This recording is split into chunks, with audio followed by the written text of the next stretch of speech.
بسم اللہ الرحمن الرحیم۔ السلام علیکم ورحمۃ اللہ وبرکاتہ۔ پیارے دوستو، قرآن کریم میں اللہ تعالیٰ ارشاد فرماتا ہے، منہا خلقناکم وفیہا نعیدکم ومنہا نخرجکم تارۃ اخری۔ جب بھی کسی انسان کی موت ہوتی ہے، یعنی کہ اگر وہ اس دنیا سے رخصت ہو جاتا ہے، تو پھر اس کی آخری رسمیں یا پھر ہم یہ کہیں اس کا انتم سنسکار اس کے علاقے کے حساب سے، اس کے کلچر اور مذہب کے حساب سے کیا جاتا ہے۔ کسی کو جلایا جاتا ہے تو کسی کو دفنایا جاتا ہے، یا پھر اس کے علاوہ کچھ لوگوں میں الگ الگ طریقے سے کیا جاتا ہے۔ عام طور پر یہ مانا جاتا ہے کہ جب ہم انسان کو زمین میں دفن کرتے ہیں تو چند دنوں کے بعد اس انسان کے باڈی کو زمین کے بیکٹیریا کھانے لگتے ہیں اور اس کی صرف ہڈیاں ہی بچتی ہیں۔ لیکن یہ معاملہ ہر کسی کے ساتھ نہیں پیش آتا ہے، یعنی کہ کچھ ایسے خاص لوگ ہیں جن کے جسم کو زمین ان کا بال بھی باقا نہیں کر سکتی ہے۔ تو پھر ایسے وہ کون لوگ ہیں؟ آج کی اس ویڈیو میں ہم آپ کو پوری ڈیٹیل میں بتائیں گے، بس آپ اس ویڈیو کو لاسٹ تک پورا ضرور دیکھیں۔ اس سے پہلے آپ سبھی سے دل سے ایک گزارش ہے کہ آپ میری اس ویڈیو کو دل سے ایک لائک ضرور کر دیں، اور ابھی تک آپ نے ہمارے چینل کو سبسکرائب نہیں کیا ہے سو پلیز ہمارے چینل کو سبسکرائب ضرور کر لیں۔ پیارے دوستو، یہ معاملہ پروفٹ یعنی کہ پیغمبروں کے کیس میں بالکل الگ ہے۔ اسلام کی بڑی بڑی حدیثوں کی کتابوں میں کلیئرلی یہ مینشن کیا گیا ہے کہ ایک پیغمبر کے جسم کو مٹی کبھی نہیں کھاتی ہے۔ نبیوں کا جسم ہمیشہ محفوظ رہتا ہے،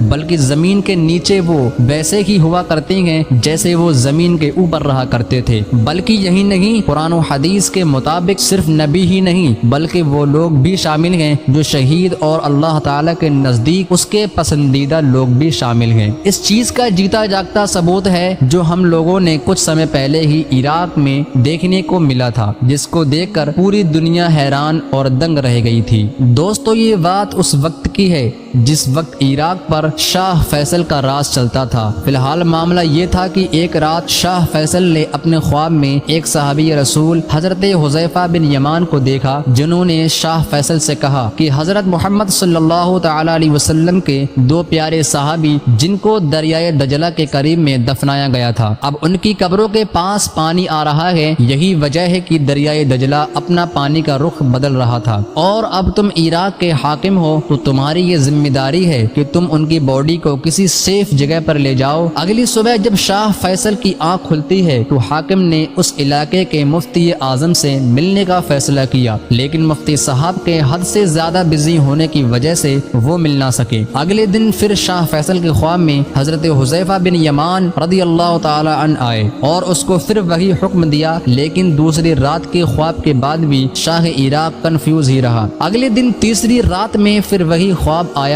اور اس کو حضرت حذیفہ بن یمان کی طرف سے قبر سے پانی چھونے کے بارے میں وارننگ دی گئی، لیکن دوستو دوسری طرف تیسری رات میں مفتی صاحب کو اسی طرح کا خواب آیا تھا۔ اگلے دن صبح اٹھتے ہی مفتی اعظم نے فوراً شاہ عراق سے ملنے کا فیصلہ کیا۔ شاہ فیصل سے ملنے کے بعد مفتی اعظم نے اس خواب کے بارے میں بتایا تو شاہ فیصل اس بات کو سن کر حیران رہ گئے، کیونکہ 3 راتوں سے وہ بھی یہی خواب دیکھ رہا تھا۔ اس کے بعد پورے علاقے میں کافی ہلچل پیدا ہو گئی اور بحث بازی ہونے لگی کہ ایسا کرنا صحیح ہوگا یا نہیں، لیکن آخر میں ایک فتویٰ جاری کیا گیا جس میں بتایا گیا کہ ایسی حالت میں صحابہ کرام کی قبروں کو کھودا جا سکتا ہے۔ فائنلی شاہ عراق کی طرف سے دن اور ٹائم کا اعلان کر دیا گیا۔ 10 ذی الحجہ کا دن رکھا گیا۔ اس دن بغداد کی سڑکیں لوگوں سے بھری ہوئی تھیں، لوگ دور دور سے بس اسی منظر کو دیکھنے کے لیے آئے تھے۔ پہلے تو بات کر لیتے ہیں کہ آخر یہ دونوں صحابی تھے کون۔ ان میں سے ایک تھے حضرت جابر بن عبداللہ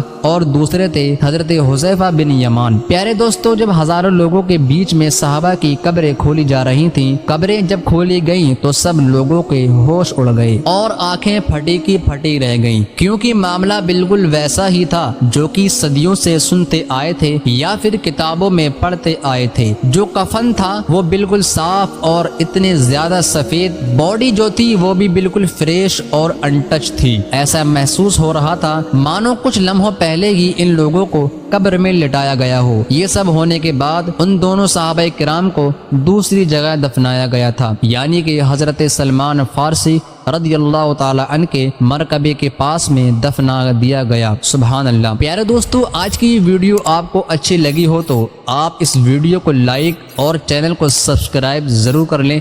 ملتے ہیں اگلی ویڈیو میں انشاءاللہ۔ خدا حافظ۔